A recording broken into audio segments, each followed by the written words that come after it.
1917, Orange, New Jersey. Young women are lining up for jobs at the United States Radium Corporation. The pay is excellent, about 3 times what other factory workers make. The work is clean, detailed, and prestigious. They're painting watch dials with luminous paint that glows in the dark. The company tells them the paint is completely harmless. In fact, radium is marketed as having health benefits.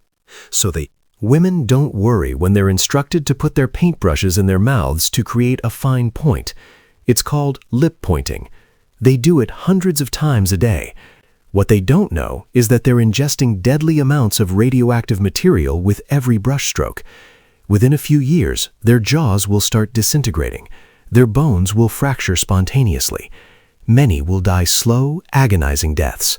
This is the story of the Radium Girls, women who were poisoned by their employer and then fought one of the most important labor rights battles in American history.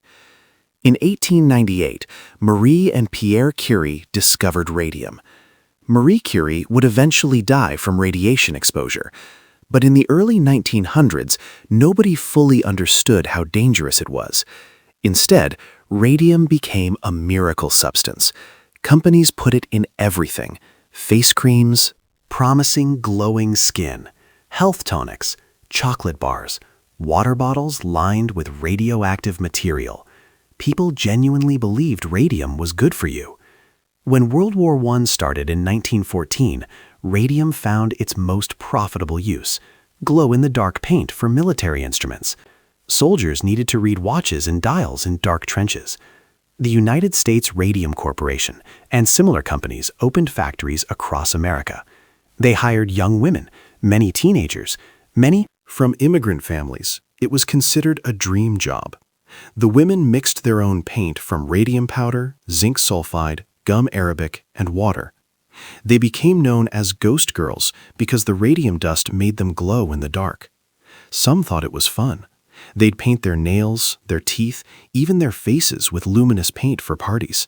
They genuinely believed it was harmless. The painting technique required extremely fine detail. The women were told to use lip pointing. After painting a few strokes, they'd put the brush between their lips and use their tongue to twist it into a sharp point. Then they'd dip it back in radium paint and continue. They did this hundreds of times per day. The company knew this method was faster and used less paint. What they didn't tell workers was that every time they put that brush in their mouth, they were ingesting radioactive material. Here's what makes this infuriating. The company absolutely knew radium was dangerous. In Europe, where radium paint had been used for over a decade, workers never used lip pointing. They used glass rods, cotton swabs, wooden sticks. The scientists and executives at U.S. Radium Corporation handled radium with extreme caution. They used lead screens, protective masks, and metal tongs. But they didn't implement any safety measures for the dial painters.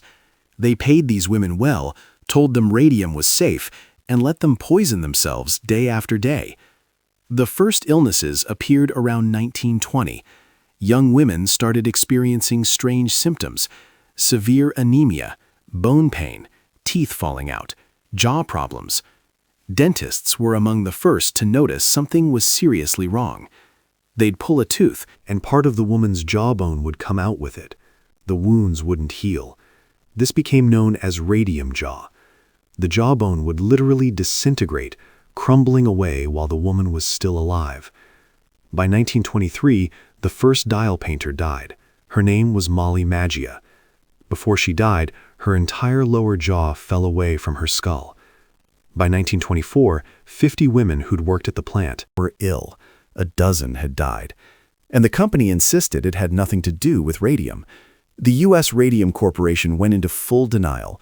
They hired doctors with no medical training, or who were on their payroll. These doctors would declare the women had other conditions. Syphilis was a common accusation. The company tried to shame these women, suggesting immoral lifestyles caused their illnesses. They commissioned studies, and when those studies confirmed radium was the problem, they buried the results. When the Department of Labor investigated, company executives lied. Meanwhile, women were dying horrible deaths.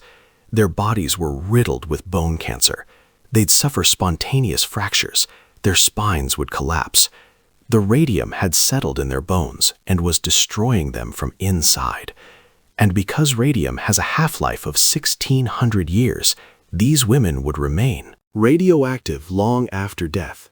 Their graves still set off Geiger counters today. In 1925, pathologist Harrison Martland developed a test that proved conclusively these women had been poisoned by radium.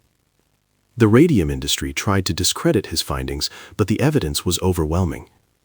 5 women decided to sue: Grace Fryer, Edna Hussman, Catherine Schaub, and sisters Quinta MacDonald and Albina Larice.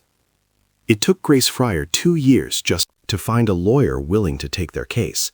No one wanted to fight a powerful corporation. Finally, attorney Raymond Berry agreed to represent them. By this point, many knew they were dying. They didn't have much time, but they wanted justice, and they wanted to protect other workers still being exposed. The legal battle was brutal. The company argued that New Jersey's 2-year statute of limitations meant they couldn't be held responsible. The company claimed the illnesses had nothing to do with their employment. They fought every step, but the women wouldn't give up. Newspapers called them the living dead. They dubbed them the Radium Girls. The case became a national sensation. In 1928, the case was settled out of court. Each woman received $15,000 plus $600 per year for medical expenses. Most were dying and knew it. They accepted the settlement because they didn't have time for more legal battles. More importantly, their case had exposed the truth. The world now knew radium was deadly and that U.S. Radium Corporation had knowingly poisoned its workers. The story didn't end there. In Ottawa, Illinois, another company called Radium Corporation was employing women using the same techniques. When news of New Jersey lawsuit reached Illinois, the company owners told their workers not to worry. They claimed New Jersey's radium wasn't pure like theirs, so Illinois workers were safe.